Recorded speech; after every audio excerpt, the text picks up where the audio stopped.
Prince Andrew, Duke of York, is set to return to royal duties within days. He will also be listed with his Royal Highness title in the next day's court circular, a move that may surprise you. He is expected to appear alongside the Queen for Garter Day at Windsor Castle on June the 13th, one of the most important ceremonies in the royal calendar. The Duke will join the Queen and other senior members of the royal family for the ceremony. His name will also appear in the next day's court circular, and he will attend Garter Day ceremonies as a royal knight. The Duke was stripped of his military titles and agreed to no longer use his Royal Highness title in January in light of the civil sex abuse case with Virginia Giuffre.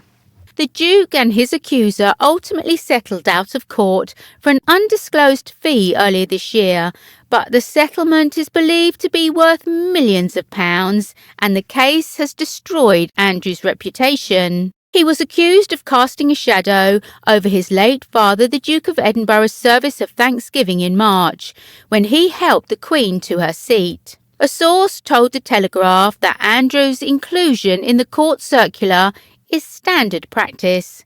However, there are now fears Andrew's attendance at Garter Day celebrations could overshadow the event, especially after he was said to have agreed to step back from public life following the conclusion of his case. Garter Day is one of the highlights of the royal family's calendar and will be held on June the 13th for the first time in 3 years.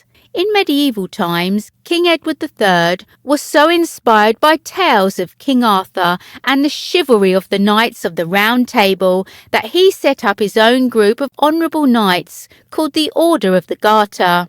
Nearly 700 years later, the Order is the oldest and most senior order of chivalry in Britain. The knights, now both male and female, used to be limited to aristocracy, but today they are chosen from a variety of backgrounds in recognition for their public service. The annual iconic Garter Day procession, where the Queen and the knights process in grand velvet robes, glistening insignia and plumed hats, is one of the most traditional ceremonies in the Queen's calendar.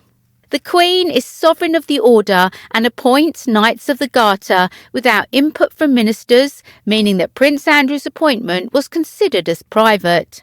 Hundreds are expected to gather in Windsor to watch the procession, though it is not known whether the Queen will take part given her recent mobility and health issues.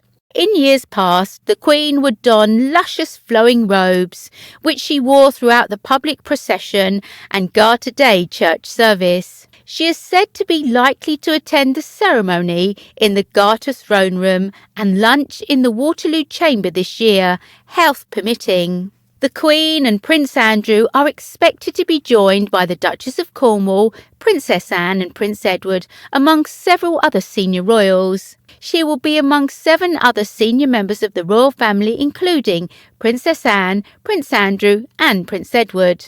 News of Prince Andrew's expected attendance at Garter Day celebrations comes as it was confirmed the Queen will not take the royal salute at the Trooping the Colour next month for the first time in 70 years. Instead, Prince Charles, Princess Anne and her grandson Prince William will ride on the parade as colonels of the Welsh Guards, the Irish Guards and the Blues and Royals.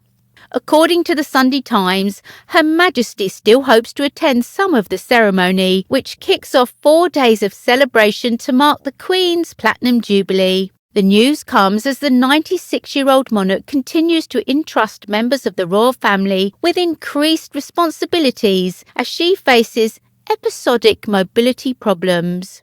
Earlier this month, Her Majesty missed the state opening of Parliament for the first time in 59 years, with Prince Charles and Prince William given power to jointly act at the event on the Queen's behalf. She has, though, made 3 recent public outings this month, including attending the Windsor Horse Show, star-studded Platinum Jubilee celebrations in Windsor, and the opening of the Elizabeth Line, appearing in good spirits at all of them.